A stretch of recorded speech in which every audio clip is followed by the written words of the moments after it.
Hi guys, இனி நம்ம பார்க்க போகிற படம் குக்கோ. இது ரொம்ப வித்தியாசமான சைக்கலாஜிக்கல் த்ரில்லர். தம்மா இருந்ததுக்கப்புறம் தப்போட வாழ பிடிக்காத நம்ம ஹீரோயின் வேறு வழி இல்லாமல் அப்படம் வந்துட்டுருக்கா. பார்த்தா இப்போதைக்கு அமெரிக்காவிலேருந்து ஜெர்மனி குடி வராங்க. ஆனால் அங்கே வந்ததுக்கப்புறம் நிறைய விஷயங்கள் மாறி போயிருக்கு. இவள் வாழ்க்கையில் அம்மனுச்சும் விஷயம் நடந்துகிட்டே இருக்குது. ஏதோ ஒரு தாய் கிழவி தலைமுறை துரத்துட்டே இருக்கா. உண்மையாகவே அந்த தாய் கிழவி யார், எதுக்காக வடிகடை நம்ம ஹீரோ துரத்தணும், நம்ம எதிர்பார்க்காத அளவுக்கு இந்த கதையில் வந்து ஒரு ட்விஸ்ட் என்ன, இதை பற்றிலாம் ரொம்ப இன்ட்ரெஸ்டிங்காக சொன்ன ஒரு படம் தான் குக்கோ. சீரியஸ்லி ரொம்ப வித்தியாசமான ஒரு மூவி. படத்தோட ஆரம்பத்தில் ஒரு ஹாரர் படம் மாதிரி ஃபீல் கொடுத்துட்டே இருக்கும். போக போக தரம் முடிச்சிருப்பாங்க. ரொம்ப இன்ட்ரெஸ்டிங்காக பரபரப்பாக இந்த படம் போகும். கண்டிப்பாக உங்களுக்கு இந்த படம் ரொம்ப பிடிக்கும். சரி, இப்போ வாங்க குக்குங்கிற இந்த கதைக்குள்ளே போகலாம். படத்தோட ஸ்டார்டிங்கே ஒரு ரெசார்ட் ஆரம்பிக்கிறாங்க. பார்த்தா அந்த ரெசார்ட்டில் ஒரு புதுசு மட்டும் சண்டை போகிற மாதிரி இருக்குது. பக்கத்து ரூம்லேயே அவனோட பொண்ணு இருக்கா. சடனாக அந்த பொண்ணோட காதுக்கு ஒரு சவுண்ட் கேட்குது. பார்த்தா பக்கத்து காட்டு பகுதியில் ஒரு பறவை இருக்கும் போல் ஹை ஃப்ரீக்வன்சியில் காதை கிளிற மாதிரி ஒரு குயில் கத்தம் இப்படி இருக்கும். அந்த மாதிரி சவுண்டு கேட்டு இருக்கு. அந்த சவுண்டு கேட்ட அந்த பொண்ணு இப்படி ஆகிட்டு இருக்கா. அந்த காட்டுப்பகுதி நோக்கி வேமோடிட்டு இருக்கா. பார்த்தது எல்லாத்தையுமே அங்கே ஒரு மொட்டை பார்த்துட்டு இருக்காரு. யாருக்கும் ஃபோன் பண்ணி, பாஸ் அந்த பொண்ணு காட்டில் ஓடிட்டு இருக்கா. அந்த பொண்ணோட அம்மா என்ன தெரில. என்ன செய்யலாம் கேட்குறப்ப அவங்க எதோ பேசிட்டே இருக்காங்க. இந்த சீன் என்ன, அந்த பொண்ணுக்கு என்னாச்சு, இதை பற்றி நமக்கு எதுவும் தெரியாமல் இருக்குது. கட் பண்ண அப்படியே நம்ம படத்தில் ஹீரோ அமைக்கிறாங்க. நம்ம ஹீரோட பேர் கிரச்சன். இவன் அமெரிக்காவில் ஒரு மியூசிக்கல் பாண்டு சிங்கராக இருந்திருப்பா. சில வருஷங்களுக்கு முன்னாடி இவங்க அம்மா இறந்து போயிருப்பாங்க. அவங்க அம்மா இறந்ததுலேருந்தே இவங்க அப்பாவுக்கு பிடிக்கவே இல்லை. பட் என்ன பண்ணுறது, சர்வே பண்ண காசு வேணுமே. வேண்டாம் விருப்பாதான் இவங்க அப்பாவோட பழகிட்டு இருக்கா. பார்த்து எங்கள் அப்பாவுக்கு ஜெர்மனி ஆள் கிடச்சிருக்கோம். இதனால் அமெரிக்காவில் இருக்கிற வீட்டை காலி பண்ணி இப்போதைக்கு ஜெர்மனி வந்துட்டு இருப்பாங்க. இது ஒரு சுத்தமாக பிடிக்கவே பிடிக்காது. பட் வேறு வழி இல்லாமல் தான் அவங்க அப்பா வந்துட்டு இருப்பா. பார்த்தா அவங்க அப்பாவுக்கு ரெண்டாவது கல்யாணம் வந்திருக்கும். அந்த ஒய்ஃபோட பேர் பெத்து. அவங்களுக்கு ஆல்மான ஒரு பொண்ணு இருப்பா. அதாவது நம்ம மீனோட ஸ்டெப் சிஸ்டர். அந்த பொண்ணுக்கு காது கேட்காது, அதனால் வாய் பேச முடியாது. ஆனால் அந்த பொண்ணுக்கிட்டே ஒரு வாய்ஸ் டிவைஸ் இருக்கும். அது மூலமாக என்ன பேச நினைக்கிறாளோ அதனால் கன்வெர்ட் பண்ண முடியும். நம்ம மீனுக்கு அவங்க அப்பா பிடிக்கவே பிடிக்காதுல்ல. அவங்க அப்பா பிடிக்காதனால இந்த ஃபேமிலி பிடிக்காம போச்சு. அவள் சித்தியும் பிடிக்காம தான் இருக்கும், அவள் தங்கச்சி பிடிக்காம தான் இருக்கும். வேண்டாம் விருப்பா தான் இந்த குடும்பத்தில் இருந்துட்டு இருக்கா. பார்த்து இப்போதைக்கு எங்கள் அப்பா ஒரு ரெசார்ட்டு போவார். அந்த ரெசார்ட்டில் ஹெர்கோனிக்னு ஒருத்தர் இருப்பான். இவன் இந்த படத்துக்கு முக்கியமான கேரக்டர். இவன் இந்த ஊருக்கு ஒரு மிகப்பெரிய பணக்காரன். இந்த ஊரில் 2-3 ரெசார்ட்டு, மாலு, ஹோட்டல்னு சொல்லி நிறைய வச்சிருக்காரு. இப்போதைக்கு புதுசாக ஒரு ஹோட்டல் பண்ணுறதா இருக்கான். நம்ம மீனோட அப்பா ஒரு ஆர்கிடெக்ட். சார் கூட சரிப்புன்னு சொல்லி தான் அந்த ஃபேமிலியை கூப்பிட்டுருப்பான். இதுக்காக அந்த குடும்பம் இங்கே வந்திருக்கு. பட் நம்ம மீனுக்கு அங்கே இருக்க பிடிக்கல. பேசாமல் டாய்லெட் போகும்னு சொல்லி அங்கே டாய்லெட் போயிட்டுருப்பா. பாட்டு கேட்டு டாய்லெட் உட்காந்துருக்கிறப்ப பக்கத்து பாத்ரூம் யாரும் உட்காந்துருக்க மாதிரி இருக்குது. வேறு யாராக இருக்கும், நம்ம சுற்றியாக தான் இருக்கும். அதனால் எவ்வளோ கண்டுக்காமல் உட்காந்துருக்கா. பார்த்தா கொஞ்ச நேரத்துலேயே யாரும் மீனுக்கு உருமா இருக்குது. திறந்து பார்த்தா அவங்க சுற்றி வெளியே இருப்பாங்க. கிரச்சன் நீங்கள் தான் இருக்கியா, சரி சுக்கேஸ் லெட்டு வந்துரு, நான் ரூமுக்கு போகிறேன்னு சொல்கிறப்ப இல்லை ஒன்றுமே புரியாமல் இருக்குது. ஓ சித்தி இங்கே இருக்காங்களா, அப்போ பக்கத்து டாய்லெட் இருந்தது யாருன்னு சொல்லி கீழே குனிஞ்சு பார்ப்பா. பார்த்தா ரீல்ஸ் கூட தெரியுது. சரி வேறு இருப்போம் போல், நான் போய் நம்ம வேலையை பார்ப்போன்னு சொல்லி இவள் கார்கிட்ட போவா. பார்த்தா தங்கச்சிக்கு நம்ம ரொம்ப பிடிக்கும். அடிக்கடி அவளோட பேச ட்ரை பண்ணுவா. பட் நம்ம அவள் பிடிக்காது. அவளுக்கு கார்லேருந்து புட்டு பொடிகள் எடுத்துகிட்டு அவர் ரூம் போகிறதா இருப்பா. பார்த்தா பக்கத்து வீட்டில் பொணமனத்தவர் இருப்பாங்க. அவன் நம்ம மீனை பார்த்து, ஹாய் என் பேர் டாக்டர் பொணாமோ, நான் உன் நெய்பர்னு சொல்கிறப்ப இவ்வளோ இன்ட்ரோ பண்ணிக்குவா. பார்த்தா அந்த கொனிக்கு அங்கே வருவார். இந்த கொனிக்கிட்ட ஒரு லோக்கல் ஹாஸ்பிட்டல் இருக்குது. அங்கே தான் டாக்டர் வேலை பார்க்குறாங்க. எப்போ வேணால் பார்த்து பேசுங்கன்னு சொல்கிறப்ப இவ்வளோ சிஸ்டம் கிளம்பி போயிடுவா. அந்த வீட்டில் அவளுக்கு நிறைய ரூம் கொடுத்துருப்பாங்க. இவ்வளோ அந்த ரூமுக்கு போய் அவள் ஃபோன் எடுத்து பார்ப்பா. பார்த்தா அவங்க அம்மாவோட பல வாய்ஸ் மெசேஜில் இருக்கும். அந்த மெசேஜ் கேட்டு ரொம்ப ஃபீல் பண்ணிகிட்டு இருப்பா. ஏன்னா இவளுக்கு அவங்க அம்மா ரொம்ப பிடிக்கும். இப்போ இல்லாதனால அவங்க குரலை கேட்டுருப்பா. அவங்களோட பேசுகிற மாதிரி இவளுக்கு குரலை பேசிகிட்டு இருப்பா. கரெக்டாக அப்போதைக்கு அவங்க அப்பா வந்துடுவார். கிரஜன் அழுகிறத பார்த்து, கிரஜன் உனக்கு எனக்கு பிடிக்காமல் இருக்கலாம், பட் வேறு வழி இல்லை, நீங்கள் தான் இருந்தாகணும். இப்போதைக்கு உனக்கு ஒரு ஃபேமிலி இருக்குது, ஒரு புதுசான அம்மா தங்கச்சிலாம் இருக்காங்க, நீ அவனோட பழகுன்னு சொன்னால் இங்கே பாரு அவள் தங்கச்சியும் கிடையாது அம்மாவும் கிடையாது, பேசாமல் இங்கேருந்து போன்னு சொல்கிறப்ப கரெக்டாக கொனிக்கு அங்கே வருவார். நான் மீன் ஃபீல் பண்ணதை பார்த்து, இங்கே பாருமா நான் ஒன்றமா ஒரு பொண்ணை தேடிட்டு இருந்தேன், நீ இந்த ஊருக்கு வந்து சும்மா இருக்குன்னு தோணுச்சுன்னா எனக்கு ஒரு ஹோட்டல் இருக்குது, அந்த ஹோட்டல் ரிசப்ஷனிஸ்ட்டாக ஒரு பொண்ணு தேவைப்படுது, நீ என்கிட்ட வேலை பார்க்குறியா, நான் காசு தரேன்னு சொல்கிறப்ப அவங்க அப்பாவுக்கு அது பிடிக்காது. பட் நான் மீன் காசு தான் தேவை, காசு இல்லாதனால தான் அவங்க அப்பா இருக்கிற மாதிரி இருக்குது. ஆனால் அந்த ஆளை பார்த்து, சார் கன்ஃபார்ம் வேலை பார்க்குறேன், நான் இப்போயே வரேன்னு சொல்லி அந்த ரெசார்ட்டுக்கு போகிறா. அது பார்த்தா ஒரு மால் ரெசார்ட் கலந்த மாதிரி இருக்கும். அங்கே ஆல்ரெடியே பியாங்கான ஒரு பொண்ணு இருப்பா. அந்த பொண்ணு கூட கோர்க்கிறா. இவங்க வேலை பார்க்க ஆரம்பிக்கிறா. நாளுங்கிறனால சின்னதாக தயக்கம் இருக்கும். கோனிக்காவை பார்த்து, இங்கே பாருமா நைட்டு 10 மணிக்கு வேலை முடிஞ்சிடும், வேலை முடிஞ்சதுமே நானும் இங்கேருந்து கூட்டி போகிறேன், நீ பாட்டு இங்கே வெயிட் பண்ணு சொல்கிறப்ப என்னது நீ கூட்டி போகிறீங்களா, இல்லை எங்கிட்ட சைக்கிள் இருக்குது நானே வந்துடுன்னு சொன்னால், இங்கே பாருமா இது ஒன்று நீ நினைக்கிற மாதிரி மற்ற ஊர் கிடையாது, எங்கள் நைட்டான நிறைய ஆபத்து இருக்கும், ஸோ நானும் இங்கே வரேன், நானும் கூட்டி போகிறேன்னு சொல்லி அந்த கொனிக்கு வந்து கிளம்பி போயிடுவார். இவ்வளோ சேர்ந்து ஹோட்டலால் பார்த்துட்டு இருப்பா. பார்த்து அந்த ஹோட்டல் கஸ்டமர் ஒரு பொண்ணு வந்துருப்பா. சடனாக அவளே மாந்து எடுத்துட்டு இருப்பாளா. இது பற்றி ஹீன் குருமா இருக்கும். ஒரு பக்கத்தில் இருக்கிற பியங்காங்கிற பொண்ணு இங்கே இதெல்லாம் சர்வசாதாரணம், எல்லாம் பெருசாக கண்டுக்காதுன்னு சொல்கிறப்ப இவ்வளோ அமைதியாக உட்காந்துருப்பா. அந்த பொண்ணையை பார்த்துருக்கிறப்ப வெளியே ஒரு கார் நிற்குது. பார்த்தா அந்த காருக்குள்ளே யாரோ ஒருத்தர் இருக்கான். பட் அவள் யாரும் தெரியாமல் இருக்குது. எதுவுமே கண்டுக்காம அன்றைக்கி வேலை முடிஞ்சு போயிடுது. ஸோ நைட்டு அவளோட வீட்டுக்கு போயிடுறா. இவ ஏதோ சிங்கர் ஆச்சு, ஹெட்ஃபோனில் பாட்டு கேட்டு கிட்டார் வச்சுட்டு இருப்பாளா. அப்போ கரெக்டாக அந்த ரூமுக்கு அவள் தங்கச்சி வருவா. இவளுக்கு ரொம்ப நாளாக அவட பேச ஆசையாக இருக்கும். ஸோ மெதுவாக அங்கே வந்து ஆடிட்டு இருப்பாளா. அப்போ கரெக்டாக பக்கத்தில் இருக்கிற காட்டு பகுதியிலேருந்து ஒரு சவுண்ட் கேட்டு இருக்கு. படத்தில் ஸ்டார்டிங்கில் பார்த்தோம்ல சேம் அதே மாதிரி தான். ஒரு குயில் ஹை ஃப்ரீக்வன்ஸில் கற்று அப்படி இருக்கும். அந்த மாதிரி வே வந்துட்டு இருக்கு. நம்ம ஹெட்ஃபோன் போட்டுக்கனால அவளுக்கு அது கேட்காம இருக்கும். அந்த சவுண்டை கேட்டு அந்த பொண்ணு துடிச்சிட்டு இருப்பா. ஃபிட்ஸ் அந்த மாதிரி ஷேக் ஆகிட்டு இருக்கிறப்ப நம்ம மீன் ஒன்றுமே புரியாமல் இருக்கு. ஹே ஆல்மா என்னாச்சு, ஏதோ பிரச்சனைன்னு சொல்லி ஆல்மா டச் பண்ணுறா. பார்த்தா டைம் அப்படி ரிவர்ஸில் போயிட்டுருக்கு. இவ ஃபஸ்ட்டு கிட்டார் வச்சுட்டு இருந்தால அங்கே போயிட்டுருக்கோம். இதை பார்த்து இழுக்க புரியாமல் இருக்கு. ஏன்னா ஹெட்ஃபோனை கழட்டிட்டு அவள் பக்கத்தில் போவாளா. அப்போ தான் ஃபஸ்ட் டைம் அவள் சவுண்டு கேட்குறா. அந்த இடமே அப்படி ஷேக் ஆகி வைப்ரேட் ஆகிற மாதிரி இருக்கு. ஆல்மான்னு தொடரப்ப அவள் சண்டை கோவப்படுறா. நான் மீன் கணத்தில் அடிக்கிறப்ப அவள் கீழே வந்துடுவாளா. கரெக்டாக சவுண்டு கேட்டால் அவங்க அப்பா வந்துடுவாங்க. அவங்க என்ன புரிஞ்சுட்டாங்கன்னா இவதான் தங்கச்சி தான் பண்ணிக்கா போல. அதை பார்த்து பயந்து படம் நினச்சி ஆல்மா வந்து கூட்டி போகிறாங்க. இதை பார்த்து ஈந்து குழந்தை வருது. சரி பெருசாக கண்டுக்காம வழக்கம் வேலைக்கு போயிட்டுருக்கா. அப்போ கூட வேலை பார்க்குற பொண்ணு ஆமாம் கணத்தில் காய இருக்கே என்னடி ஆச்சுன்னு கேட்டால் வேறு யார் எங்கள் அப்பாவோட பொண்ணு தான். அவள் தான் நடிச்சுன்னு சொல்கிறப்ப என்னது உங்கள் அப்பாவோட பொண்ணா. உங்கள் அப்பாவோட பொண்ணோட தங்கச்சி தானே அர்த்தம். தங்கச்சி சொல்லாமல் கேட்டால் இல்லை அவள் தங்கச்சி கிடையாது அவர் மோசமான பொண்ணுன்னு சொல்கிறப்ப இதை பார்த்து அழுகுற மாதிரி இருக்குது. அவளை பார்த்தா சின்ன குழந்தை மாதிரி இருக்கா. அவளே ஏதாவது பேசுகிறேன்னு கேட்டால் யார் அவள் சின்ன குழந்தையா. அவள் பறக்கிறப்பயே அவள் கூட பிறந்தவனை கொண்டிருக்கா. இது பேர் வேன்சிங் ட்வின் சின்ட்ரம். ஒரு குழந்தை கருவில் இருக்கும்போது ரெண்டு ட்வின்ஸாக இருப்பாங்களே. அப்போ ஒரு ட்வின்னு இன்னொரு குழந்தை சாவடிக்க பார்க்கும். அந்த மாதிரி அவள் கூட பிறந்தவனை கொண்டிருக்கா. இவன் அந்தளவுக்கு மோசமானு சொல்கிறப்ப இதுக்கிட்ட அவளுக்கு வச்சுருமா இருக்குது. சரி என்னவோ பண்ணிட்டு போ, நான் இப்போதைக்கு வேலை விட்டு போகிறேன். இன்கேஸ் கோனிக்கு ஏதாவது ஃபோன் அடிச்சாருனா நீ அப்படியே பேச முடிச்சிரு, நான் இங்கேருந்து போயிட்டு வரேன்னு சொல்லி அவளோட கிளம்பி போயிடுவாள். இவளு சேர்ந்து அந்த கடையில் உட்காந்துருப்பா. அப்போ அந்த கடைக்கு 800 பொண்ணு வருவா. அந்த கடையில் இருக்கிற பொருளை வாங்கிட்டு அங்கேயே தங்கலான் இருப்பாளா. அப்போ நம்ம மீனுக்கு அந்த பொண்ணு பிடிச்சி போயிடும். ஆக்சுவலாக நம்ம மீன் ஒரு லெஸ்பியன். அதே மாதிரி எடுக்கிற பொண்ணுமே லெஸ்பியன் மாதிரி தான் இருப்பா. ரெண்டு பேரும் கையை பிடிச்சிட்டு ஒருத்தர் பேசிட்டு இருப்பாங்க. அப்போ அந்த கடைக்கு வித்தியாசமான பொண்ணு வருவா. எல்லோரும் வாங்கி இருக்கிற மாதிரி அவளும் கடை வந்துட்டு இருப்பாளா. இது பற்றி ஈனு கொண்டு புரியாமல் இருக்குது. ஏம்மா யார்மா நீ நைட்டு தான் வாங்கி எடுத்துகிட்டு இருக்கியே இங்கேருந்து போன்னு சொன்னால் அவள் நடந்து போயிட்டே இருப்பா. அந்த எடுக்கிற பொண்ணும் அங்கேருந்து கிளம்பி போயிடுவா. அப்போதைக்கு கரெக்டாக நம்ம மீனுக்கு ஒரு ஃபோன் வருது. கோனிக்கு தான் ஃபோன் பண்ணி கேட்குறஜன் பேங்க் அங்கே இருக்கால, சரி கடையை முடுங்க நாங்கள் தான் வந்துட்டுருக்கேன்னு சொல்கிறப்ப பாஸ் நீங்களும் வர தேவையில்ல நானே வீட்டுக்கு போகணும்னு சொன்னால் இல்லை நாங்கள் தான் வந்துட்டுருக்கேன் பேசாமல் கடையை முடின்னு சொல்கிறப்ப இவ்வளோ கடையை மூடிட்டுருக்கா. சரி அவர் வரைக்கும் அதை வெயிட் பண்ணோம் நம்மளே வீட்டுக்கு போகணும்னு சொல்லி சைக்கிள்ட்டு போயிட்டே இருப்பா. பார்த்தா போன அடுத்த செகண்டு அந்த கடைக்காரங்க வருவார்.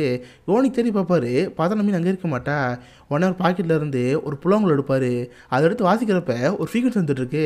படத்தில் ஆரம்பத்தில் பார்த்தோம்ல சேம் அதே மாதிரி தான் இருக்குது. அதை வாசிட்டே இருக்கிறப்ப இந்த பக்கம் நம்ம சைக்கிளில் போயிட்டுருப்பா. அப்போ ஒரு பின்னாடி இது நல்ல ஒரு மாதிரி தெரியுது.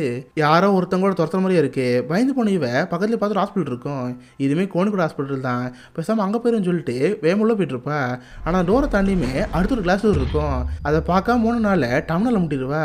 பார்த்தா மண்டை பொழுது ரத்தம் வந்துட்டு இருக்கும். வெளியே பார்த்தா ஒரு நின்றுட்டு இருப்பா. இவதான் மீன் தொத்திட்டு இருந்தது. அது பார்க்க ஒரு வயசான தாய் கிளவி மாதிரியும் குடியில போட்டுருப்பா. அவளை பார்த்து பயந்து கேட்குறப்ப சடனாக பார்த்து நாவல் சாங் வந்துட்டுருக்கு. அதனால் அந்த கிளவி அங்கேயே காணாம போயிடுவா. நான் மீன் மண்டையில் முட்டினால அங்கேயே மயக்கம் போட்டுருவா. கண்ணு முடிச்சு பார்த்தா போலீஸ் அங்கே வந்திருப்பாங்க. ஏமா உனக்கு என்ன ஆச்சு, இது ஹாஸ்பிட்டலில் ரத்தத்தோடு வந்திருந்தியே ஏதோ பிரச்சனை கேட்டால் ஆமாம் ஒரு தாய் கிழவி துரத்துனா அவள் பார்க்க வித்தியாசமாக இருந்தா அவள் சேஸ் பண்ணி தான் இங்கே வந்து சொல்கிறப்ப எனது தாய் கிழவியா இங்கே பாருமா இந்த ஊரில் ப்ராங்க் பண்ணுறங்கிற நிறைய பேர் இருப்பாங்க. அந்த மாதிரி தான் யாராவது ஃபாலோ பண்ணியிருப்பான். இதை பற்றி பயப்படாத அடுத்த வாட்டி இதை பார்த்து சொல்லுன்னு சொல்லிட்டு போலீஸ் வந்து கிளம்பி போகிறாங்க. இவ்வளோ சேர்ந்து ஹாஸ்பிட்டல் வெளியே வருவா. பார்த்தவங்க அப்பாவுமே அதே ஹாஸ்பிட்டலில் இருப்பாங்க. என்னென்னு பார்த்தா தங்கச்சி ஆல்பா இருக்கால அந்த ஃப்ரீக்வன்சி கேட்லேருந்து ஆள் ஒரு மாதிரி இருந்திருப்பா. அதுக்கு அவங்க அப்பா அம்மா ஹாஸ்பிட்டல் ஓட்டிருப்பாங்க. டாக்டர் அவங்ககிட்ட சார் நாங்கள் போட்டு செக் பண்ணி பார்த்தோம் உங்கள் பொண்ணு ஒரு சவுண்டு கேட்டிருக்கா போல் அதில் வந்து இந்த மாதிரி இருக்குன்னு சொல்கிறப்ப அவங்க அப்பா அம்மா மீன் பார்த்துருக்காங்க. ஏன்னா நம்ம இந்த பாட்டில் கேட்டுட்டு இருப்பாள். இவ தான் ஆல்மா விதை பண்ணிட்டதா சித்தி அப்பா நினச்சிட்டு இருப்பாங்க. இதை பார்த்தாலும் கோந்தா வருது. ஸ்டார்டிங்லேருந்து அவளுக்கு இங்கே இருக்க பிடிக்கவே இல்லை. இப்போ வந்து சந்தேகப்பட ஆரம்பிச்சிட்டாங்களே இதுக்கப்புறம் எதுக்கு இங்கே இருக்கணும் இங்கேருந்து போனால் போதுன்னு சொல்லிட்டு அவள் கிட்டாரில் இருக்கும்ல அது வீட்டில் நட்டு வந்துடுவா. சில கடைக்கு போய் கடையில் இருக்கிற பணத்தை ஆட்டே போட்டுருவா. பார்த்த அந்த இடத்துலையே அந்த எடுங்கிற பொண்ணு வருவா. இவ தான் நமக்கான கரெக்டான பார்ட்னர். இவளை கூப்பிட்டு இங்கேருந்து யூஎஸ்ஏ போயிடுவோம். அங்கே நமக்கு நம்ம அம்மாவோட வீடு இருக்குது அங்கே போய் தங்கிக்கோன்னு சொல்லி அங்கேருந்து வரலாம் பாப்பா. அதுக்காக கடையிலேருந்து காசு எடுத்துகிட்டு இருக்கிறப்ப அந்த கடைக்கு ஒரு நம்பர் வருவான். யாருன்னு பார்த்தா அன்னைக்கு காரில் தொழில் உட்காந்துருந்தால அதனால தான் அங்கே வருவான். அவள் ஐடி கார்டை காமிச்சு என் பேர் ஹென்றி நான் ஒரு போலீஸ் டிடெக்டிவ் நேற்று நீ யாரை தான் சொல்லிட்டு இருந்தில, அதை பற்றி என்கிட்ட சொல்ல முடியுமா? நான் அந்த கேஸை சரிக்கிறேன்னு சொல்கிறப்ப இவருக்கு அதெல்லாம் நேரமே கிடையாது சார், என்னால் பேச முடியாது, இங்கேருந்து போங்கன்னு சொல்கிறப்ப அந்த போலீஸ் வந்து கிளம்பி போயிடுவார். உடனே படத்தில் ஆட்டையை போட்டு கிட்டார் எடுத்துகிட்டு அந்த டிக்கெட்டை போயிட்டுருப்பா. இந்த ஊரை விட்டு அமெரிக்காவுக்கு போக போகிறேன்னு சொல்லி ரொம்ப ஹாப்பியாக இருக்கும். காரில் போயிட்டு இருக்கிறப்ப எங்கன்னா சவுண்டு இருக்கு, பார்த்து நடமே ஷேக்கார மாதிரி இருக்குது. கரெக்டாக அவங்க காருக்கு முன்னாடி அந்த தாய்க்கிளி வருவா. அதை பார்த்து பயந்து போனது எடுக்கிற பொண்ணு கார் திருப்பால ஒரு மரத்தில் மோதி கார்டு சரிஞ்சு விழுந்துடும். பார்த்தா நம்ம மீனுக்கு அந்த எட்டுக்கும் பலமடி போட்டிருக்கோம். மூஞ்சில் ரத்தம் ஊற்றிட்டு இருக்கிறப்ப கரெக்டாக தாய்க்கிளி வருவா. ஜனவரி நம்ம மீனை பார்த்துக்கிறப்ப அவளுக்குள்ள சமையல் விட்டுருச்சு. கரெக்டாக அப்போதைக்கு ஆப்போசிட்டில் ஒரு கார் வர மாதிரி தெரியுது. யாரோ ஒருத்தர் கண்ணில் ஃபயர் பண்ண மாதிரி இருக்குது. அதை பார்த்து பயந்து பண்ணது கிளவி அங்கே ஓடி போயிடுவா. நம்ம ஈரனும் அங்கேயும் மயக்கம் போட்டுருவா. கட் பண்ண அடுத்த நாள் ஹாஸ்பிட்டலில் இருப்பா. பார்த்தா பக்கத்துலேயே அந்த கோணிக்கு இருப்பார். ஏமா நான் தான் முன்னாடி சொல்லியிருக்கல, இந்த ஊரில் நைட்டில் ட்ராவல் பண்ணக்கூடாது, சரி நான் ரெஜிஸ்டர்டு, நாளைக்கு வந்து பார்க்குறேன்னு சொல்லி அந்த கொனிக்கு வந்து கிளம்பி போயிடுவாரா. பார்த்தா பக்கத்து பெட்டில் தான் அந்த எட்டுமே இருப்பா. அவளுக்கு லைட்டாக பழம் மாடி போட்டிருக்கோம், ரெஸ்ட் எடுத்துகிட்டு இருப்பா. அப்போ அவளை பார்க்கறதுக்கு அவங்க அப்பா வருவார். இவ்வளோ நேற்று துரத்துல தாய் கழிவு பார்த்து அவங்க அப்பா சொல்லிட்டு இருப்பாள். ஆனால் அவங்க அப்பா நம்பிக்கை இருக்காது. சொல்லப்படாமல் மீண்டும் திட்டுவார். இங்கே பாரு கிரச்சன், போய் சொல்லாத, நீ பண்ணது எவ்வளோ கிளம்புனால தெரியுமா? உன்னை நம்பி தானே இந்த கோணி கடலை சேர்த்தாரு. அந்த கடல்லேருந்து காசாடைய போட்டிருக்க, இங்கேருந்து ஓனர் நீ பாட்டிங்க போக வேண்டியதானே, இதுக்கடுத்து மூஞ்சில் முடிக்காத. இதுக்கப்புறம் நீ திரும்ப இங்கேருந்து போகிற நான் சைக்கிள் இருக்குல்ல அதே எட்டு போயிரு, ஓ மூஞ்சில் திரும்ப நான் பார்க்க வரும்ல, இங்கேருந்து போன்னு சொல்லிட்டு கண்ணோடி திட்டு போவார். இதை பார்த்தாலும் ரொம்ப கஷ்டமாயிரும். பக்கத்து பெட்டில் எடுகுடமாயிட்டு இருப்பா. இவ்வளோ சேர்னு அப்படி படுத்து தூங்குவா. பார்த்தா கொஞ்ச நேரம் கழிச்சு அந்த ஹாஸ்பிட்டலுக்கு ஒரு போலீஸ் வருவார். பார்த்தா நம்ம இங்கேருந்து போகிறப்ப ஹென்ரின்னு ஒரு போலீஸ் இருந்தார்ல, அவர் அங்கே வந்திருப்பார். இங்கே பாருமா, நேற்று உனக்கு காப்பாற்றினே நான் தான், ஒரு கார் எடுத்து வந்துச்சுல, நான் தான் கண்ணை காட்டி அந்த கிளம்பி மாட்டினேன், அவள் அங்கேருந்து பயந்து ஓடி போயிட்டா. எனக்கு தேவையெல்லாம் அந்த கிளவியாக தெரிஞ்சுக்கிறது தான். இப்போதைக்கு நீ மட்டும் தான் அவளை பார்த்துருக்க. இந்த கேஸுன்னு எழுப்புனேன்னு கேட்டால், சார் நீங்களும் பார்த்துருக்கீங்களா? அப்போ எங்கள் அப்பா மட்டும் சொல்லுங்கள், அவன் நம்புவாங்கன்னு சொன்னால், இங்கே பாரு என்னை தவிர யாருமே நம்ப மாட்டாங்க, நான் ஒருத்த மட்டும் நம்புவேன். இந்த கேஸுக்கு ஹெல்ப் பண்ணி வச்சுக்கேன், நானும் ஹெல்ப் பண்ணுவேன், நீ போய்ட்டு ஜாலியாக இங்கேருந்து அமெரிக்காவுக்கு போகலாம், எல்லா சார் நானே பார்த்துக்கிறேன்னு சொல்கிறப்ப இவள்ஸ் அக்செப்ட் பண்ணிக்கிறா. இப்போதைக்கு நம்ம ஹீரோயினை கொஞ்சம் கொஞ்சமாக கொண்டு ஐயோ வீட்டுக்கு வந்துடுவா. ஆனால் அப்போ வீட்டில் இருக்கிறவங்க நம்ம மீன் வெளியே தான் பார்த்துட்டு இருப்பாங்க. இதனால் நம்ம மீனுக்கு அங்கே இருக்க பிடிக்காம போலீஸ் கூட தான் வந்துட்டு இருப்பா. ஹென்ரியை பார்த்து இந்த கேஸ் பற்றி தெரிஞ்சுக்குவா. அப்போ தான் நமக்கு நிறைய விஷயங்கள் தெரிய வருது. படத்தோட ஆரம்பத்தில் ஒரு கப்பல் சண்டை போட்டிருப்பாங்க. ஆனால் அதுக்கப்புறம் அவங்களுக்கு என்ன தெரியாமல் வந்திருக்கோம். ஆக்சுவலாக அந்த ஹஸ்பண்ட் சடனாக மயக்கம் போட்டு வந்துருப்பாரு. கண்ணு முடிச்சு பார்த்தா அவங்க ஒய்ஃப் இறந்து போயிருப்பாங்க. அவங்க வாயிலேருந்து வாமிட் பேர் வந்து அந்த வாமிட் சோக்கை இருந்திருக்கும். தொண்டையில் சிக்கி அந்த ஒய்ஃப் அங்கேயே இருந்து போயிருப்பாங்க. இந்த கேஸ் அப்படியே எண்டிட்டு வந்திருக்கோம். இவனும் அந்த கேஸை விசாரிச்சு பார்த்துருப்பான். எல்லாத்துக்கும் காரணம் அந்த தாய்க்கலையும் தெரிய வந்திருக்கும். இதுக்காக நான் மீனை பார்க்க வந்திருப்பான். சொல்லு உனக்கே ஞாபகம் இருக்கா? இந்த மாதிரி தான் பார்த்துருக்கேன்னு கேட்டால் அவளுக்கு அப்போ தான் ஞாபகம் வருது. படத்தோட ஆரம்பத்தில் இவ கடைக்கு ஒரு பொண்ணு வந்திருப்பா. ஹாஃப் நேக்கடாக ட்ரெஸ்லாம் போட்டு வாழ்ந்துட்டு இருப்பா. இவ கூட பார்த்து பொண்ணு கேட்டப்போ கூட இதெல்லாம் சர்வசாதம் சொல்லியிருப்பாள். எல்லாமே நம்ம இப்போ தான் ஞாபகம் வருது. இதை பற்றி என்னிட்ட சொல்கிறப்ப, ஓ உன் ஃப்ரெண்டுக்கு இதை பற்றி தெரியுமா? இப்போ எங்கே இருக்கான்னு கேட்டால் அவள் தங்கிக்கு வீட்டுக்கு கூட்டி போவா. அது பார்த்தா தனியாக ஒரு காட்டுப்பூர் இருக்கிற மாதிரி இருக்கும். அந்த வீட்டுக்கு பக்கத்துலேயே ஒரு கைவிடப்பட்ட வீடு இருக்குது. சரி இந்த வீட்டில் வாட்ச் பண்ணுவோம், மேபி அந்த தாய் கிழவி இங்கே தான் வர வாய்ப்பு இருக்குது, இந்த வீட்டு வாட்ச் பண்ணுன்னு சொல்லி அந்த வீட்டில் நைட்டில் பார்த்துட்டு இருப்பாங்க. பார்த்தா நான் மீன் தூக்குற மாதிரி இருக்கும். அவளுக்கு படுத்து தூங்கிடுவா. ஹென்ரி மட்டும் அந்த வீட்டை பார்த்துட்டே இருப்பார். பார்த்தா அந்த பியங்காங்கிற பொண்ணு இருக்கால, அவளுக்கு ஆட காணாமல் இருக்கும். அவள் ஹஸ்பண்ட் கூட கொஞ்சம் ஜாலியாக ட்ரை பண்ணிட்டு இருப்பா. அப்போ காட்டுக்குள்ளே இருந்து ஒரு சவுண்டு கேட்டுருக்கு. எப்பயும் ஹை ஃப்ரீக்வன்சியில் சவுண்டு வரும்ல, சேம் அதே சவுண்டு தான். அந்த சவுண்டு கேட்ட உடனே அந்த வீடியோ லூப் ஆகிட்டு இருக்கு. அந்த ஹஸ்பண்ட் இருந்த இடத்துல இருந்து வேற இடத்துல இருப்பானா. இதெல்லாம் ஹென்ரி பார்த்து அவனுக்கு ஆச்சரியமா இருக்கு. ஸோ அப்படின்னா நம்ம நினச்ச மாதிரி தாய்க்கிழவி இங்கே தான் இருக்கா, நம்ம இந்த வீட்டுக்கு போகணும்னு சொல்லி மெதுவும் வீட்டுக்கு போயிட்டு இருப்பான். நம்ம மீன் அங்கேயே விட்டு போயிருப்பான். இப்போ அந்த வீட்டுக்கு வந்து பார்த்தா அந்த ஹஸ்பண்ட் இருக்கார்ல, அவர் கீழே மயக்கம் போட்டு நடக்கிறாரு. அவர் கிட்டத்தட்ட ஹிப்னோடைஸ் பண்ண மாதிரி தெரியுது. பக்கத்துலேயே பார்த்தா பேங்காக இருப்பா. உள்ளே பார்த்தா தாய்க்கிழவி அங்கே தான் இருக்குது. அவள் ப்ரைவேட் பாட்டில் இருந்து செல்லுமா லிக்விட் எடுப்பா. அந்த லிக்விட் எடுத்து பேங்க்குள்ளே வைக்கலான் இருப்பா. கரெக்டாக அப்போதைக்கு அந்த வீட்டுக்குள்ளே யாராவது வர மாதிரி இருக்கும். யாருன்னு பார்த்தா தூங்கிட்டு கிரச்சனை அங்கே வந்துடுவா. தாய்க்கிழவி பண்ணுறத தடுத்ததுலாம் பார்க்குறப்ப அவள் கத்த ஆரம்பிக்கிறா. நான் மீனான சவுண்டு கேட்க முடியல. கரெக்டாக ஹென்ரி உள்ளே பூந்து துப்பாக்கி ஷூட் பண்ணியிருப்பாரா. பயந்து போன அந்த கிழவி அங்கே தொடி போயிடுவா. பார்த்து இப்போதைக்கு பேங்காக மயக்கம் போட்டிருப்பா. அவள் வாய் ஃபுல்லாக வாமிட்டாக இருக்குது. இப்படி விட்டுட்டு போனால் போதும், தொண்டையில் சிக்கி அவளை இறந்து போயிடுவா. லைட்டாக சைடு திரும்ப படுக்கணும்னு சொல்லி அவள் சாட்சி பழக்க வைப்பாங்க. அப்போ அந்த ஃப்ளோர் ஃபுல்லாக பார்த்தா ஒரு ஜெல்லு மாதிரி இருக்குது. கிட்டத்தட்ட ஸ்பேம் இந்த மாதிரி இருக்கும், அந்த மாதிரி இருக்கும். இதை பார்த்தா அவங்களுக்கு எதுவுமே புரியாமல் இருக்குது. ஸோ நம்ம ஹீரோயினும் அவள் வீட்டுக்கு வந்துடுறா. நம்ம மீனுக்கு இப்போ வரைக்கும் இங்கே இருக்க பிடிக்கவே இல்லை. அந்த தாய் கிழவி எக்கட கட்ட நமக்கு என்ன, நம்ம இங்கேருந்து போவோம்னு சொல்லி அவங்க அப்போட ஃபோட்டோ இருக்கும், அதை மட்டும் ஞாபகத்தை எடுத்து வச்சுக்குவா. அந்த வீட்டு விட்டு போகலாம் பார்க்குறப்ப பார்த்தா கொனிங்க அங்கே தான் இருப்பார். இவளுக்கு ஆரம்பத்துலேருந்தே கொனிங்க சந்தேகம் இருக்குது. அதனால் கொனிங்க பார்த்து, யோ நின்னே பண்ணிகிட்டு இருக்க, இந்த ஊரில் நடக்கிற நிறைய விஷயங்களுக்கு நீ தான் காரணமாக இருப்ப. கரெக்டாக ஹோட்டலில் 10 மணிக்கு யாரும் தங்க முடிக்கிற, நாங்களே வேலை பார்த்தா கூட சீக்கிரம் எங்கே போக சொல்லிட்டு இருக்க, நீ தான் இங்கே ஏதோ பிரச்சனை பண்ணுற மாதிரி இருக்குது, என்ன பண்ணுறேன்னு கேட்டால் இதை பார்த்து உங்கள் அப்பா கோந்து வருது. இங்கே பாரு சொல்லப்போனால் அவர் நம்மளும் கோத்தில் இருக்கணும், தேவையில்லாமல் ஒரு கடையிலேருந்து காசு திருடி நீ தான் உருட்டு விடுப்பலாம் பார்த்த, எல்லாத்த போகலான்னு சொல்கிறப்ப இவளுக்கு என்ன சொல்லி தெரில. ஆனால் அந்த கொடி அந்த மாதிரி எதுவும் பண்ணாமல் விடுங்க, அவள் சின்ன பொண்ணு. அப்புறம் அமெரிக்காவில் வந்து ஒரு பாசம் வந்திருக்கு. அந்த பாசலை பார்த்து கேட்குறப்ப நமக்கு எதுவுமே தெரியாமல் இருக்குது. என்னென்னு போய் பார்த்தா இவங்க அம்மாவோட பார்சல். அமெரிக்காவில் இவங்க அம்மாவோட வீடு இருக்குல்ல, அந்த வீட்டு காலி பண்ணி பொருள் இங்கே இருக்குது. அப்பா இந்த பொருள் எப்படி வந்துச்சு, அந்த வீடு என்னாச்சுன்னு கேட்டால், சாரிம்மா அந்த வீட்டை விற்றுட்டேன். நீ ஏதாவது குடும்பத்தை விட்டு போகிறன்னு ஒரு பிடிவாத மாதிரி இருக்கே, உனக்காக அந்த வீட்டை விற்றேன். கொடி எடுத்த வீட்டை விற்று அந்த காசை உக்காலில் போட்டிருக்கேன். அதை வச்சு என்னவோ பண்ணிக்கோன்னு சொல்கிறப்ப இது பார்த்து கோவம் வருது. ஏன்னா அந்த வீடு தான் அவங்க அம்மா வாரத்தமாக அழுக்குன்னு இருந்தது. அது விட்டோங்கிற கோவத்தில் அவங்க அப்பா மூக்கில் குத்திடுவா. அதுக்கப்புறம் அழுதுட்டு அந்த பாக்ஸ் எடுத்து ரூம்குள்ளே போவா. எல்லாமே அவங்க அம்மாவோட பொருட்களில் தான் இருக்கும். ஒவ்வொரு பொருளை பார்த்துட்டு இருக்கிறப்ப சில டேபிள் கார்ட்ஸ் இருக்கும். அவங்க அம்மாவோட வயசில் இருக்கிறப்ப ஒன்று கேட்டுட்டு இருப்பா. அதில் கடைசியாக பார்த்தா ஒரு டேபிள் கார்டு இருக்குது. அதில் பேசுகிற யாருன்னு பார்த்தா நம்ம இன்னொரு தங்கச்சி. அதான் அந்த ஆள்மாங்கிற குட்டி பொண்ணு இருக்கால, அவள் இருக்கிற டிவைஸ் வச்சு ஒரு வாய்ஸ் ரெக்கார்ட் பண்ணியிருப்பா. ஹீரோட அம்மாட்ட பேசுகிற மாதிரி, இங்கே பாருங்கள் நான் இது வரைக்கும் உங்களை பார்த்ததே இல்லை. எனக்கு அக்கா ரொம்ப பிடிக்கும். நான் விட அக்காட்ட பேசலாம் ட்ரை பண்ணுவேன். ஆனால் அக்காவுக்கு எனக்கு பிடிக்காது. எல்லாத்துக்கும் நீங்கள் தான். இன்கேஸ் நீங்கள் இருந்தீங்கன்னா அக்கா என்கிட்ட பேசியிருந்துருக்கலாம். ப்ளீஸ் அக்காவை என்கிட்ட பேச சொல்லுங்கள். அப்பா அம்மா இருக்கிற கோவத்தை ஏன் மேலே காட்ட வேணாம், என்கிட்ட பேச சொல்லுங்கன்னு சொல்லி அந்த குழந்தை பேசியிருக்குமா. இதை பார்த்து ஹீனிங் ஒரு மாதிரி இருக்குது. அடைச்சை நம்ம எவ்வளோ கேளாமல் போயிட்டோம். அந்த குட்டி பொண்ணுக்கு நம்மளும் எவ்வளோ பாசம் இருக்குது. நம்ம தான் கண்டுக்காப்பட்டுன்னு நினச்சி அவளுக்கு ரொம்ப அர்த்தமாக இருக்கும். இதுக்கப்புறம் அவளுக்கு இங்கே இருக்கவும் பிடிக்கல. வேகமாக அந்த இடத்துல படம் பார்ப்பா. அவங்க அப்பாலேருந்து யாருமே வீட்டில் இருக்க மாட்டாங்க, வெறும் கொண்டு தாங்க இருப்பான். மற்றவங்களும் எங்கன்னு கேட்டால், அதுவா ஒரு தங்கச்சி ஃபிட்ஸ் வந்துருச்சு, அதுக்கு ஹாஸ்பிட்டல் கூட்டி போயிருக்காங்க. நீ நான் மட்டும் தான் இருக்குன்னு சொல்கிறப்ப நல்லது, நான் இங்கேருந்து போகிறேன்னு அவங்க அப்போட காய்ச்சல் எடுத்துகிட்டு இருக்கா. ஓ இங்கேருந்து போறியா, உன்னோட கார் ஓட்ட தெரியுமா, நான் இப்போ தான் ஊருக்கு போகிறதா இருக்கேன், நீ என் கூட வரையான்னு கேட்டால் இவளுக்கு ஒரு வழி தெரில. சரி நான் அவங்களோட காரில் ஏறி அவங்களோட போயிட்டு இருக்கா. அப்போ அந்த காரோட ஃப்ரண்ட்டில் ஒரு குயிலோட படம் இருக்குது. அது போய் கீச்சையிலையுமே குயிலோட படங்களாக இருக்கும். அப்போ அவனுங்க மீனை பார்த்து, ஹே நீ இது வரைக்கும் குயிலில் பார்த்துருக்கா, இந்த உலகத்தில் ரொம்ப அழகான ஒரு உயிரினம், அவளை உனக்கு பிடிக்குமான்னு கேட்டால் பிடிக்குன்னு சொல்லுவா. ஆனால் அந்த மனுஷங்க இருக்காங்களே ரொம்ப மோசமானவங்க. தான் தேவைக்காக சில உயிரினங்களோட இனத்தை அழிக்க ஆரம்பிச்சிட்டாங்க. அதில் ஒரு உயிரினம் தான் இந்த குயில்கள். சரி பக்கத்தில் பில்டிங் ஒன்று இருக்குது, உனக்கா ஒரு பொருள் தரணும், என் கூட வான்னு சொல்லி அந்த பில்டிங் கூட்டிகிட்டு போவான். இவர் சில உள்ள போய் பார்த்தா ஹென்றி அங்கே இருப்பார்.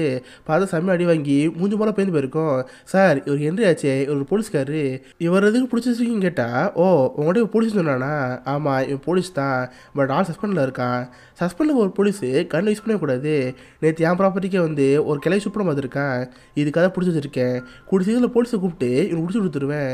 சரி நம்ம பண்ண வேண்டிய பக்கத்தில் இருக்குது, என் கூட வான்னு சொல்லிட்டு ஒரு ரூம் கூட்டி போவான்.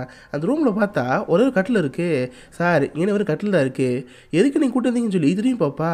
பார்த்தா அவங்க கையில் ஸ்ப்ரே இருக்கும். அதை எடுத்து ஈன் மூஞ்சில் அடிக்கிறப்ப அதை பார்த்தா லிக்விட் மாதிரி இருக்குது.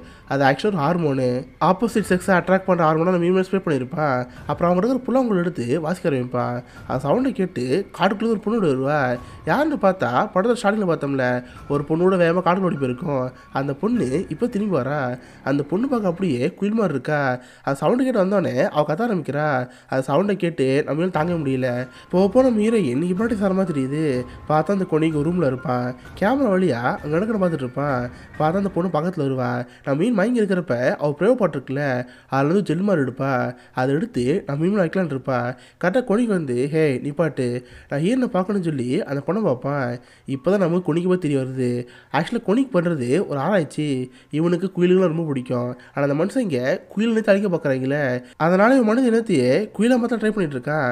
படத்தில் ஆரம்பத்தில் இருந்து தாய் கிழவி பார்க்குறோம்ல, அது இவ எக்ஸ்பிளைன் உருவாக்குனது தான். அந்த தாய் கிழவி மனுஷனுக்கு குயில் கலந்தவ. அதாவது எப்போல்லாம் கத்துறாலோ ஹை ஃப்ரீக்வன்சியில் சவுண்ட் கேட்குது. அவளோட வேலையே இந்த மனுஷங்களை குயிலாக மாற்றுறது தான். இப்போ ஏதாவது ஒரு கப்பல் அவங்க வீட்டில் இருக்காங்கன்னா அவள் ஹிப்னோட்டிஸ் பவர் யூஸ் பண்ணி ஹஸ்பண்டை மயக்க வைக்கிறவா. அந்த ஹஸ்பண்டுக்கு என்னாச்சுன்னு ஞாபகம் இருக்காது. அந்த ஒய்ஃப் கிட்ட போய் அவுட்டர் லிக்விட் இருக்கும்ல, அது கிட்டத்தட்ட ஸ்பெர்ம் மாதிரி தான். அதை அந்த பொண்ணோட ப்ரேயர் பண்ணி இன்ஜெக்ட் பண்ணுறப்ப அந்த பொண்ணு பிறகு குழந்தை மனுஷனுக்கு குயில் கலந்த மாதிரி இருக்கும். இதுதான் அவங்க பண்ணுற ஆராய்ச்சி. இதுக்காக தினமும் தாய்கள் பயன்படுத்திருக்கீங்க. ஒவ்வொரு கப்பல் வீட்டுக்கு போய் ஃபஸ்ட்டு புதுசாக மயக்க வைக்கிறோம், அதுக்கப்புறம் ஒய்ஃபுக்கு அந்த லிக்விட் இன்ஜெக்ட் பண்ணோம். இப்போ அது மாதிரி தான் இந்த பொண்ணு இருக்கா. இவளுக்கு கிட்டத்தட்ட குயிலாக மாட்டா. படத்தோட ஆரம்பத்தில் காட்டுக்குள்ள ஓடி பண்ணால இவளுக்கு பிடிச்சிட முடியாது. இவளுக்கு பிடிக்காதுக்காக தான் நம்ம மீன் பயன்படுத்திருப்பாங்க. அவ்வளோதான், இதுக்கப்புறம் நம்ம மீன் தேவை கிடையாது. ஹீரோனை கொண்டுலான்னு சொல்லி ஹீரோனை கொள்ள ட்ரை பண்ணிட்டு இருப்பான். அப்போ தான் நமக்கு இன்னொரு விஷயம் தெரிய வருது. அந்த ஹென்ரிங்கிற போலீஸ் ஒரு கப்பலோட கேஸ் எடுத்திருப்பாரு. இந்த மாதிரி புதுசில் முன்னாடி ஒரு ரூமில் தங்கியிருப்பாங்க. புருஷன் இப்படி சேர்ந்துருப்பான். கண் முடிச்சு பார்த்தப்ப பொண்ணு வாந்தில் சிக்காந்து போயிருப்பாள். அது யாரும் கிடையாது, அந்த போலீஸே தான். தான் மனைவி இறந்ததுக்காக தான் இந்த கேஸ் எடுத்திருப்பான். இது எல்லாமே நம்ம மீனுக்கு இப்போ தான் புரியுது. கொடிக்கு சும்மா இல்லாமல் தலை எடுத்து மீன் சாடிக்கலாம் பார்ப்பான். பட் அதுக்குள்ளே கரெக்டாக ஹென்ரிங் வந்துடுவார். அவன் அடியாளுக்குலாம் அடிச்சு போட்டு கொனிக்கு ஷூட் பண்ணிடுவான். கரெக்டாக தோல் பட்டு ஷூட் பண்ணுறப்ப அவனுக்கு எடுத்து இறந்த மாதிரி தெரியுது. அதுக்கப்புறம் பார்த்தா கொனிக்கிட்டே ஒரு பொண்ணு இருந்தால, இந்த பொண்ணு இப்போதைக்கு குயிலாக மாறினவ. ஹென்றி கூட நோக்கமே மனுஷனுக்கு குயில் ஒன்று சேர்ந்த மாதிரி உயிர் இருக்கக்கூடாது, இதை கொன்றுன்னு சொல்லி அந்த பொண்ணையும் கொன்றுவான். எப்படி ஜஸ்ட் மிஸ்ஸில் நான் மீனை காப்பாற்றிட்டான். இங்கே அப்படியே கட் பண்ண அந்த ஆள்மங்கர் குட்டி பண்ண வைப்பாங்க. பார்த்தா அந்த பொண்ணுக்கு சடனாக ஃபிட்ஸ் வர மாதிரி இருக்கும். அந்த போனமான டாக்டர் இருக்காங்களே அவங்க தான் இப்படி செக் பண்ணி வைப்பாங்க. ஹை ஃப்ரீக்வன்சியோட அந்த பொண்ணு பாதிக்கப்பட்டிருக்கா, நீ இங்கேயே வெயிட் பண்ணுங்கன்னு சொல்லி அந்த அப்பா அங்கேயே வெயிட் பண்ண சொல்லுவாங்க.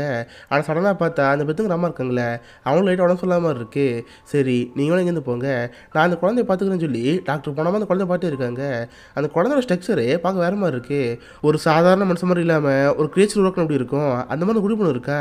இதை பார்த்து டாக்டருக்கு ஒரு ஆச்சரியமாக இருக்குது. தொடர்ந்து அந்த பொண்ணை பற்றி ரிசர்ச் பண்ணி பார்த்து இருக்காங்க. இங்கே அப்படியே கட் பண்ண ஹென்றி காப்பாங்க.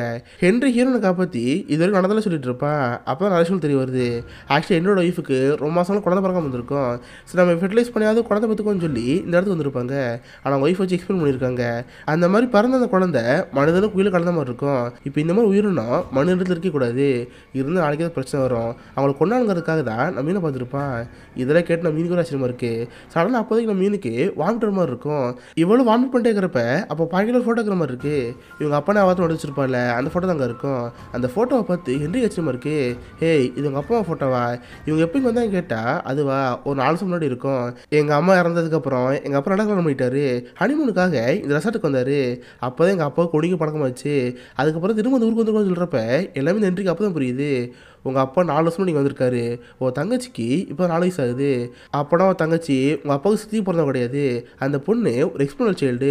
அந்த பொண்ணோட பயாலஜிக்கல் அம்மா யாருன்னா அந்த தாய் கிழவி தான். அவள் தான் உங்கள் அம்மாவை ஃபர்டிலைஸ் பண்ணியிருந்திருக்கா. நம்ம கூட பியங்காவோட வீட்டுக்கு போகிறப்ப பியங்காவோட புருஷன் இப்படி சேர்ந்துருப்பான். பியங்காவோட உடம்புக்குள்ளே ஒரு லிக்விட் செலுத்த பார்த்துருப்பாங்களே, அந்த லிக்விடும் பறக்கிற குழந்தைங்க தான் இந்த மனுஷனுக்கு குக்கு கலந்தது.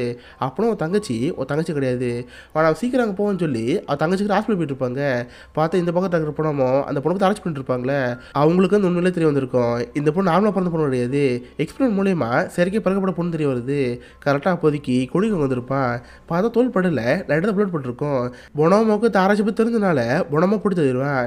இப்போ உனக்கு தேவையெல்லாம் அந்த ஆல்மாக்கிற குட்டி பொண்ணு தான். ஏன்னா அந்த ஆல்மா தான் அடுத்த தாய்க்கிழமை மாற போகிறா. இப்போ இருக்கிற அந்த தாய்க்கிழமை வச்சு எப்படி உயிரினத்தை உருவாக்கிட்டு இருக்கேன், அது மாதிரி அடுத்து இந்த ஆல்மாக்கிற பொண்ணு வச்சு அடுத்த உயிரினத்தை உருவாக்குவான். அதுக்கு அந்த பொண்ணு தேடிட்டு இருக்கிறப்ப கடற மீன் அங்கே தான் வருவா. கொனிக்கையில் கண்ணுக்கு இதை பார்த்து அவளுக்கு ஆச்சரியமா இருக்கு. போச்சு அவன் தங்கச்சி கொல்ல போகிறான். அதுக்கு நான் அடிக்கணும்னு சொல்கிறப்ப ஹென்றி உரிமை தெரில.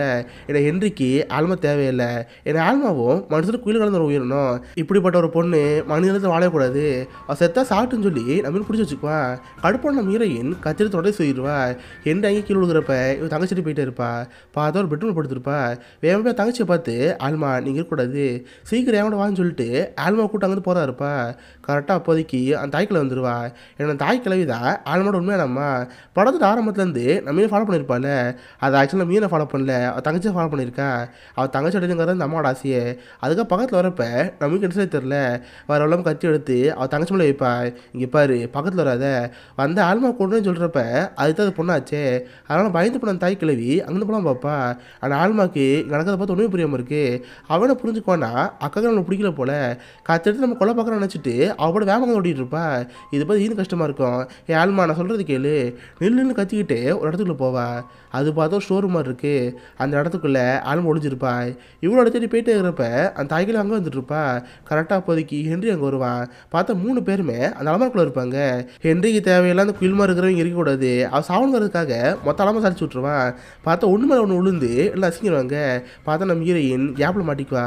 ஆனால் அப்பவும் அந்த தாய்க்கில் உரமாக தெரில, எழுந்து வந்து அவள் குழந்தை தேடிட்டே இருப்பா.